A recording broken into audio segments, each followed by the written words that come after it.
Okay, let's take a look at the 3-year chart on Apple. This one is on everybody's watch list, and this is a really interesting chart right here because obviously the big spot is this one going to bust 192.24, the double top, before earnings, which are coming up on October 19th, or is it going to pull back and then use a positive EPS to break up and over it? Now, there's a lot of different theories here. A lot of people feel, oh, Apple's going to break out and easily break the 202.96. Well, let's take a look at it here in the cross trend sense, where we look at the all-time high. That's a good place to start from. And we draw a line all down through the 192.24 and basically right here through the August of 2008 high, and extend that line all the way down as we have, and it ends at 145. Now, if you take the initial drop with this one, when it hit the 202.96, it dropped, as you can see, massively over a very short period of time. In fact, this was at the end of 2007. It dropped all the way down, and basically by the end of by St. Patrick's Day, when the Nasdaq hit a low inside that 2008, and of course we had Bear Stearns and a lot of other things that were going bankrupt, and J.P. Morgan came in and bought that. The market went down with it. This is the low that you got on Apple.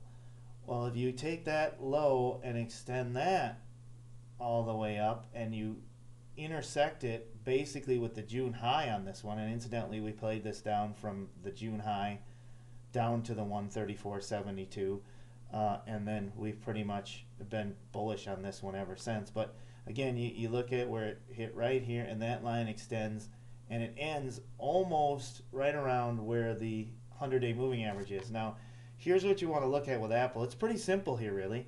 If it breaks this red line, which is 192.24, it should be off to the races, and get up and break out to a new all-time high, because shorts that are figuring it won't break it would cover.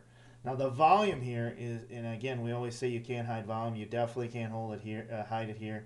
This issue only traded under 10.5 million shares. You got to go all the way back to August 29th of 2005 to find the last time that Apple traded less volume than that, and it was basically a third of what it is right now at $44. So that just gives you an indication that there just aren't the buyers there. They've dried up. You're looking at people that will play this on a bust out, and they're looking at, okay, over 192.24, sure, I'm long, along with everybody else. And then the shorts would cover. But again, it can't do it. And its high last week was 191.45, and you look, Friday it hit 190.70. So couldn't get up to that 191.45, much less the 192.24. So a lower high, that's bearish. Now, here's something else to look at. This is what's called the head and shoulders. You've got the left shoulder here, the head, and the right shoulder. The right shoulder's out a little bit more, but these patterns are never perfect because they're stocks and the candlesticks.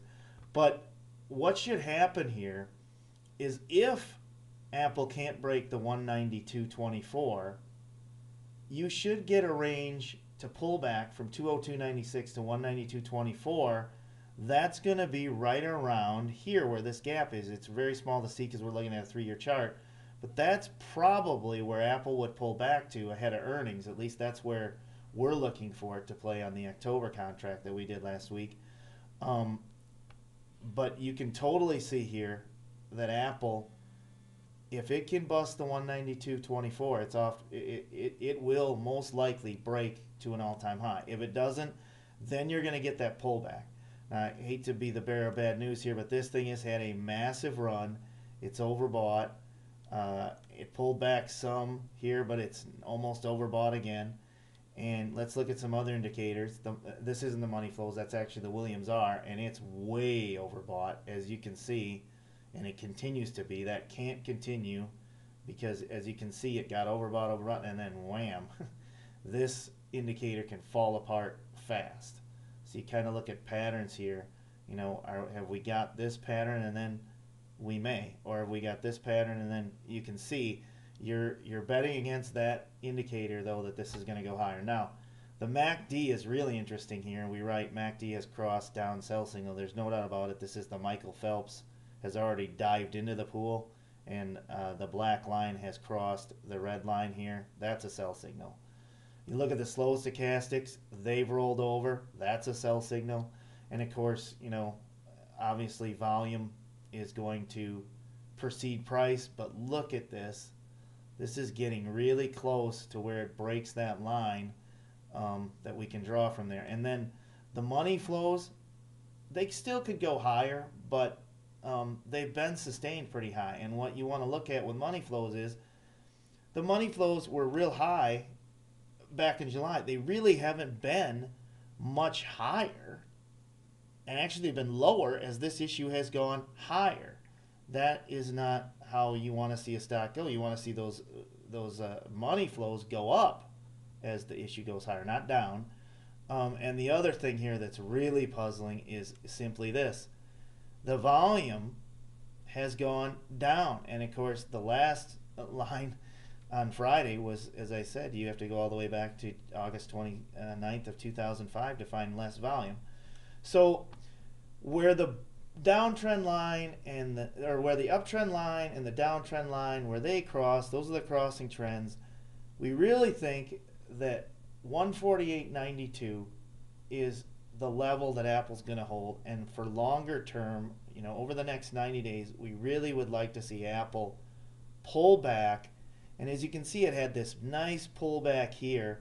We'd like to see it pull back and hold that level, and the green line would do that, and then it would also hold a former all-time high that has a similar drop to it in percentage basis from the 148.92, the 111, 202.96 to the 115.44. So earnings are coming up on Apple.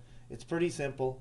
This one breaks up and over its 192.24 double top. It almost surely will see the 202.96 plus and have the momentum to do that. If it doesn't, we're looking for a short-term pullback down from basically down to about 179.83, and you can see that we've written that on here. And then, of course, longer term, we'll look for the 148.92 to hold, but Apple most likely is going to test that spot before going higher. It's just the way the technical goes, the volume goes. So that's how it's going to go with Apple. We'll see if this one, $1 isn't much. We'll see, 190.47, $2 or so, and then this one would break the 192.24. So Apple definitely on our watch list for tomorrow.